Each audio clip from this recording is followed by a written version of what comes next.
Assalamualaikum warahmatullahi wabarakatuh. Bismillahirrahmanirrahim. Wassalatu wassalamu ala rasulillah. Selamat sore. Salam sejahtera buat kita semua.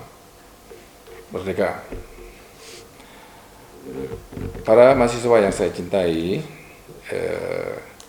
saat ini kita jumpa lagi dengan saya Martin Rustami, penanggung jawab hukum benda pada program studi pasca sarjana Magister Ilmu Hukum Universitas Juanda. Dalam kuliah lanjutan dari hukum benda, sebagaimana yang saya janjikan, hari ini kita akan bicara mengenai hukum jaminan kebendaan. Kemarin ada hukum jaminan yang mendatangkan milik, kemudian ada hukum jaminan yang mendatangkan, salah lagi. Hukum benda yang mendatangkan milik, ada hukum benda yang mendatangkan jaminan. Ya. Kalau milik sudah selesai deh, ya. Ada dua disui, ada dua the preference, ya. Kemudian ada lagi yang memberikan hak jaminan. Maka kita sebut juga dengan hukum jaminan kebendaan. Hukum jaminan kebendaan. Di dalam sistem hukum Indonesia, pada dasarnya ada 4 hukum jaminan. Sebelumnya saya ingin refresh dulu. Ya, hukum jaminan ini sifatnya dia aksesuar. Aksesuar itu apa? Ya, yang menempel, ya, sebagai ikutan daripada perjanjian awal atau perjanjian pokok. Perjanjian awal atau perjanjian pokoknya adalah utang piutang. Ya, utang antar debitor dengan kreditor, bisa perbankan, bisa lembaga keuangan, bisa orang perorangan, bisa kelembagaan, bisa juga utang kena perdagangan. Utang kena perdagangan itu misalnya, ya, satu perusahaan memproduksi handphone misalnya, tapi dia bekerja sama dengan perusahaan yang mensuplai. Ya, mensuplai, memasarkan handphone ini, maka perusahaan yang menyuplai mendapat hak untuk menjualkan handphone ini dengan bisa jadi dia tidak membayar harganya lebih dahulu. Nah, itu biasanya kejadiannya antara factory dengan sole distributor. Nanti sole distributor dengan distributor, distributor dengan supplier, ya. Jadi pengecer, ya. Pengecer. Banyak orang warung-warung misalnya atau pasar swalayan atau minimarket itu mendapat barang dari pabrik misalnya, ya. Maka dia harus memberikan jaminan dalam bentuk hak kebendaan. Bisa bendanya tanah dan bangunan, bisa bendanya duit jaminan, ya, atau garansi bank, bisa juga di dalamnya. Nah, untuk utang kredit melalui perbankan atau melalui lembaga non bank itu dilakukan dengan cara adanya sebagaimana amanat dari undang-undang perbankan, bahwasanya tidak boleh kredit itu tanpa kolateral. Orang juga bisa mengenal kolateral, ya, kolateral. Jadi ada 5 C's credit of analysis, ya. Ada 5 C dari analisa kredit. 1 yang disebut dengan karakter, 2 disebut dengan capacity, yang ketiga C-nya condition of economic, yang keempat kapital, yang kelima kolateral. Perbankan rata-rata mendahulukan kolateralnya gitu. Ya, bisa saja condition of economic seperti sekarang telah terjadi pandemi, ya, para toko tutup segala macam, sepanjang ada jaminan bank ya tutup mata jalan aja. Itulah pentingnya hukum jaminan kebendaan ini. Dia adalah harta seperti yang saya sebutkan dari awal kuliah. Benda ini adalah soko guru hukum bisnis. Dia adalah harta, properti, dia adalah aset yang bisa dibikin macam-macam, ya. Dibikin mas kawin juga bisa, ya. Mas kawin. Saya pernah mengurus orang mau menikah ke Thailand.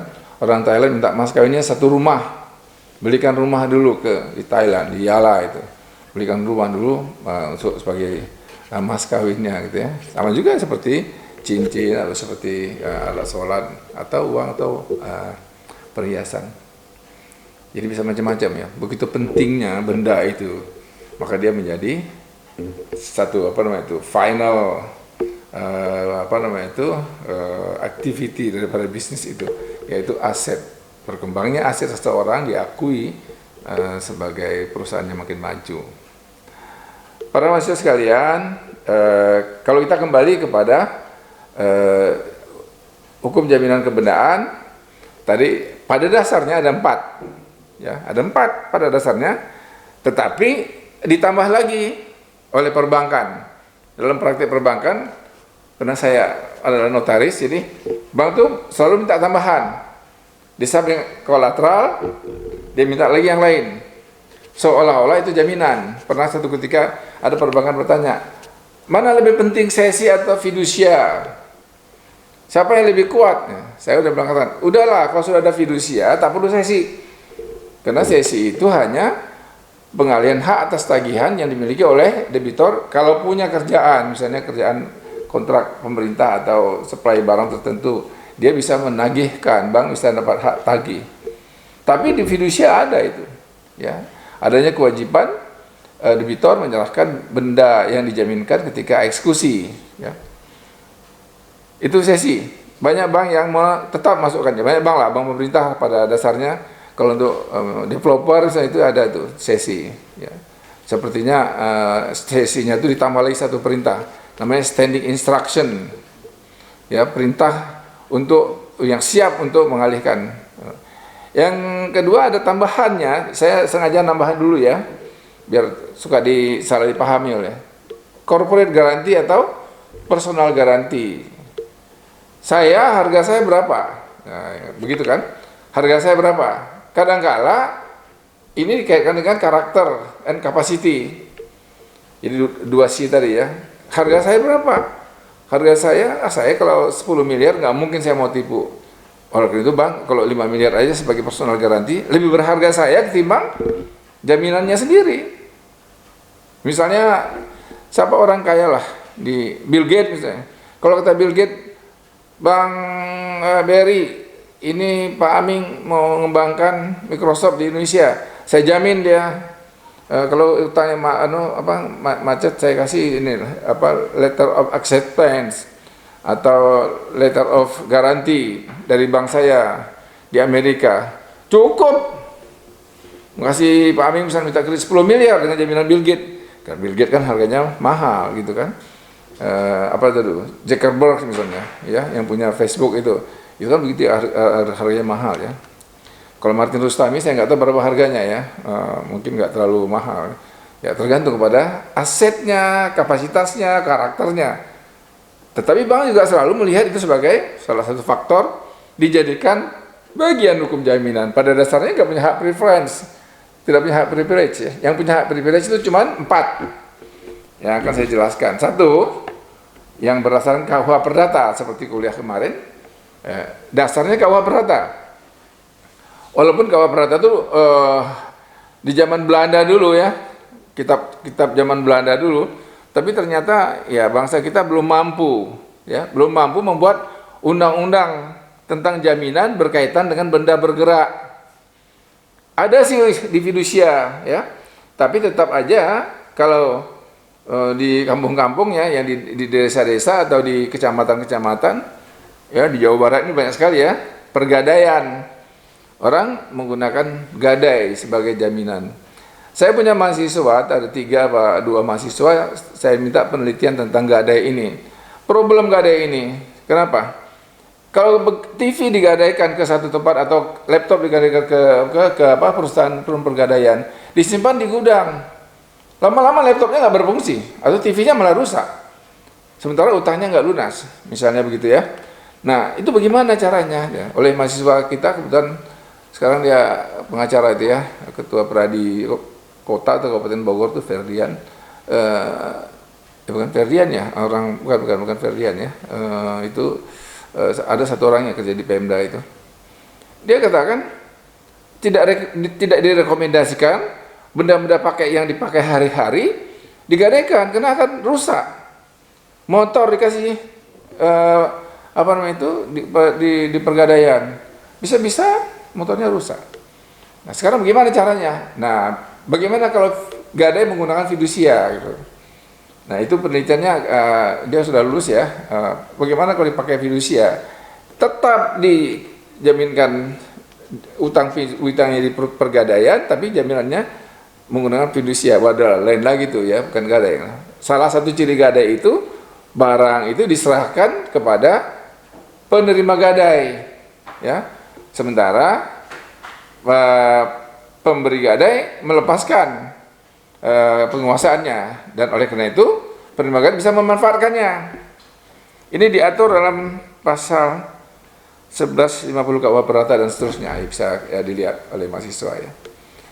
Di Sukabumi, Bogor, Cianjur itu praktek gadainya bukan barang-barang bergerak saja, tetapi juga sudah sawah, rumah, gadai rumah gitu ya.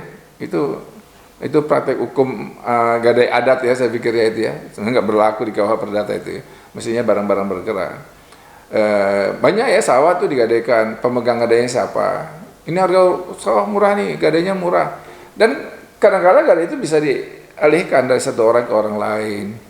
Ya, ini prakteknya ya sudah diteliti oleh satu mahasiswa kita itu. Ya, Sukabumi Cianjur tuh. Mbak S1 dan S2 ya, dia S1-nya ngambil di Unida, S2 juga untuk meneliti praktek yang dia sebut sebagai praktek gadai dalam komunitas adat gitu. Jadi bukan perdata ini soalnya, kan udah gadai adat ya namanya. Itu masih terus sekarang ya, walaupun saya selalu ingatkan. Satu hal yang harus kita ingat dalam gadai ini ya, untuk gadai kendaraan bermotor hati-hati. Karena Mobilia Personam Skuntur 1977 mengatakan siapa pemegang barang bergerak adalah pemiliknya, maka ada kalanya dan banyak sekali orang-orang yang kredit motor, kredit mobil di finance menggadaikan pernah kejadian di Cisarua nih, ada 10 kredit yang kredit motor mobil digadaikan ya. Padahal uang mukanya cuma 20%, ya digadaikan 40%. Mau aja dong orang mobilnya baru gitu ya. Yang terjadi demikian, ujungnya apa? Begitu uangnya diambil, si kawan ini lari, ya larinya arah ke Bandung sana, finance-nya datang ke Cisarua, ya teman-teman kita kebetulan teman Unida di sana, dikatakan ini hutang dan nggak dibayar. Nah, ketahuan jadinya tuh. Jadi membayar 40%, DP-nya cuma 20%, paling dibayar baru 1 bulan atau 2 bulan, orangnya udah lari, ya kan? Nah, di sini juga harus diperhatikan. Gadai itu harus ada melihat surat-suratnya, asli suratnya. Kalau tidak mau atau tidak boleh oleh pemberi gadai suratnya dipegang, bisa dititipkan di perbankan atau di notaris atau di pihak ketiga. Dan dibuat notaril, jangan di bawah tangan. Tapi gadai yang paling bagus, yang paling secure itu adalah seperti perhiasan ya, atau benda-benda berharga ya. Dalam praktek perbankan dikenal juga gadai deposito. Nah, gadai deposito ini hanya boleh diberikan ketika uangnya didepositokan di bank itu. Misalnya bank A, si debitur satu perusahaan utang atau orang utang kepada bank dengan jaminkan depositonya, deposito di bank itu. Kalau depositonya di bank lain itu tidak bisa gadai. Ya, itu saya menyebutnya menggunakan fidusia. Kenapa? Unsur tagihannya lebih menonjol ketimbang barangnya itu sendiri. Ya,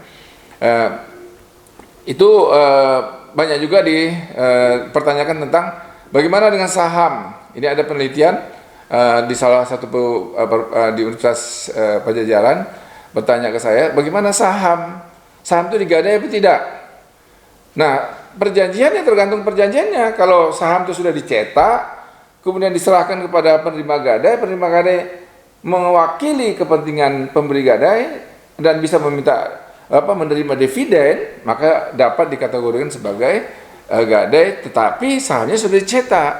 Dan pada umumnya kalau perusahaan publik itu tidak dicetak, dia selalu bikin script list saja ya, tidak script list ya, catatan saja di Biro Administrasi Efek ya. Mereka tidak mencetaknya sekarang. Udah kena satu saham cuma 500 perak ya, 1 juta saham berapa itu, 500 juta, tapi bisa satu gudang ya. Nah, pakai script list saja. Nah, untuk barang-barang yang sifatnya tak berwujud misalnya, seperti apa? Seperti hak atas hakim misalnya. Nah, itu tidak dengan gadai, itu dengan fidusia. Walaupun bisa saja hak daripada kekayaan intelektual itu dinikmati oleh si penerima gadai. Namun pada praktiknya, karena itu belum diatur oleh undang-undang, sekarang lagi diteliti oleh dosen Unida, Ibu Nurwati ya, tentang fidusia terhadap hak kekayaan intelektual ya, atau hak cipta lagu dan karya musik. Rumit memang, unik gadai ini ya, tetapi dia hidup terus di tengah masyarakat ya, baik di perkotaan maupun di pedesaan. Namun praktik pedesaan lebih banyak ya dilakukan orang. Kemudian hipotek itu diatur dalam 1162. Hipotek sekarang difokuskan kepada kapal ya, kepada kapal, karena dalam sistem hukum Indonesia, walaupun tidak diatur oleh undang-undang, tapi dalam Undang-Undang Perkapalan nomor 17 2008 tentang pelayaran, hipotek sudah dimasukkan sebagai ada inisial tentang hipotek di situ, yaitu yang dihipotekkan adalah kapal dengan kekuatan 20 metrik ton ya, 20 meter kubik ya, 20 metrik ton. Bagaimana kapal yang di bawah itu? Kapal tongkang, kapal pandu, itu pakai apa? Itu pakai fidusia ya. Fidusia nanti kita jelaskan. Mungkin kesempatan ini ya, masih ada waktu salah. Masih ada ya. Saya khawatir kalau waktunya lewat lagi nih. Untuk hipotek itu pada dasarnya dahulu diuntukkan untuk tanah ya, tapi karena sudah keluar Undang-Undang Nomor 5 Tahun 60 tentang hukum Undang-Undang Pokok Agraria, kemudian Undang-Undang 496 tentang hak tanggungan, maka hipotek yang ada di hukum hukum benda ya, KUH Perdata itu dipindahkan, diambil alih oleh Undang-Undang Nasional. Untuk praktik yang sekarang terjadi, hipotek itu pada dasarnya buat kapal ya, dan para praktisi hukum yang ikut kuliah di sini mesti hati-hati, terutama yang para notaris mesti hati-hati kalau terjadi transaksi jual beli kapal, mesti dilihat register kapal, di mana diregister ya. Kemudian mesti dilihat bendera kapal, ya bendera kapalnya bagaimana, mesti dilihat ada 12 lebih persyaratan kapal itu bisa layak jalan, dan itu kalau Anda mau mengikat itu sebagai hipotek harus on ya. Saya pernah melakukan transaksi pembelian 13 kapal ya, tapi untuk perjalanan Jakarta Pontianak gitu. Nah, itu saya periksa satu-satu, tanda selarnya, morsenya, benderanya, segala yang diperiksa ya, untuk supaya dia layak.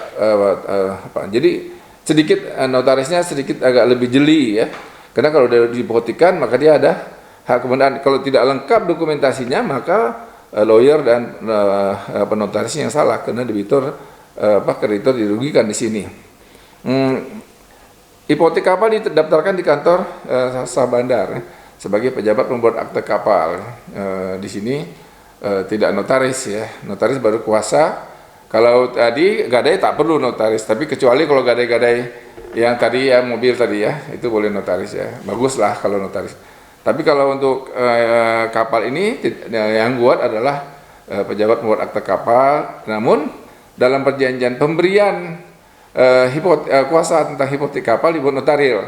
Pada dasarnya debitor menyerahkan kuasa kepada bank dapat menugaskan ke staf notaris untuk melakukan pendaftaran kapal di kantor sah bandar, di mana tempat kedudukan kapal. Yang berat itu kalau kapalnya benderanya beda negara, kemudian diregister di negara lain, mau dijual belikan dan dijaminkan di Indonesia. Pernah kejadian saya kapalnya ada di Belize, dikredit di Malaysia, benderanya Singapura, tapi harus ditransaksikan 1 hari. Nah, itu perlu kerjasama dengan lawyer luar negeri, kerjasama dengan lawyer Indonesia, itu agak sedikit rumit ya. Tapi ini it's happen, karena bagaimanapun sekarang sudah globalisasi, akan terjadi saja jual beli kapal di Panama, dijual belikan di ini ya. Bisa saja kapal yang kemarin mengangkut turis yang penuh dengan apa namanya itu corona ya, itu bisa nggak dipakai lagi itu ya, bisa dijual belikan ya, bisa kalau di Indonesia pada dasarnya karena negara kepulauan ya, transaksi perkapalan ini banyak sekali, sehingga para lawyer harus menguasai hukum perkapalan, di samping juga mengetahui tentang bagaimana transaksi perkapalan itu bisa dilakukan dengan sempurna. Bersamaan dengan itu pula diletakkanlah hipotek atas kapal tersebut, sehingga kreditor mendapatkan hak yang dia menjadi hak kreditor itu, yang menjadi haknya ya.